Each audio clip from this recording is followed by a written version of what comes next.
My genesis ministry की ओर से पूरे राष्ट्रवासियों को स्वतंत्रता दिवस की शुभकामना देता हूँ, बधाई देता हूँ।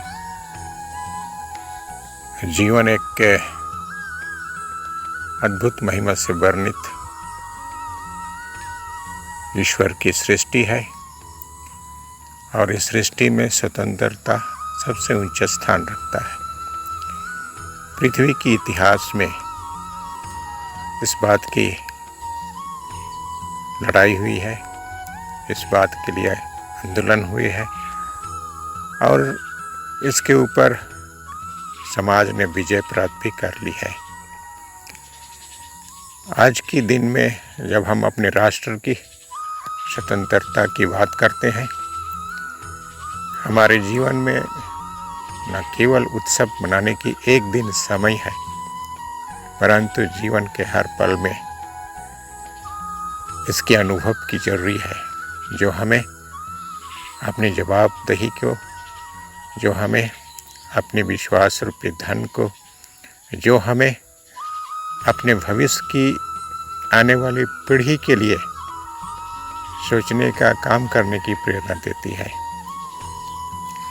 हम धन्यवादी हैं, ऐसा एक राष्ट्र में हम जीते हैं जिस राष्ट्र की अपनी मान है, मर्यादा है और जिस राष्ट्र की एक लंबे इतिहास भी है, जिसमें स्वतंत्रता की जीवन को अद्भुत महिमा से ईश्वर ने वर्णित किया है। मुझे एक बात की याद है, जब हम जर्मनी में बात कर रहे थे भारत की स्वतंत्रता की, तो किसी एक महिला ने कही कि आप धन्य हैं क्योंकि आपने लड़ाई नहीं देखी है। सच में गुलामी की लड़ाई जो है एक बड़ी विचित्र घटनाओं का वर्णन है, समावेश है, जिसमें लोग आज भी रोते हैं याद करते हुए।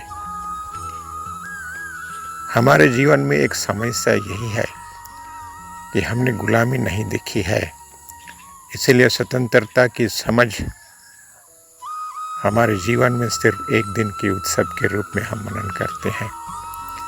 परंतु यह स्वतंत्रता आत्मिक है, यह स्वतंत्रता आध्यात्मिक है और यह स्वतंत्रता हमारे प्रतिदिन के जीवन की एक उत्तम विश्वास की साक्षी के कार्य है। जब हम इस बात को मनन करते हैं तो हमारे प्रतिदिन के जीवन में उस स्वतंत्रता की अनुभव होती है और हमारे जीवन में एकता, मेल, प्रेम, भाईचारे और सारे जगत को अपने संगति में मिला लेने की आह्वान अपने दिल से निकलती है। मैं विश्वास करता हूँ इस साल की स्वतंत्रता की उत्सव पूरे राष्ट्रवासियों को इसी दिशा की ओर अगुवाई करेगा और इसी दिशा की ओर प्रेरणा देगा, ताकि हम सबके जब आने वाले एक साल के जीवन को फिर से मूल्यांकन करेंगे, हम देख सकेंगे, समझ सकेंगे कि दरअसल हम सब लोगों ने मिलकर इस स्वतंत्रता की आनंद पूरे साल भर उठाया है। भारी शुभकामनाओं के साथ धन्यवाद।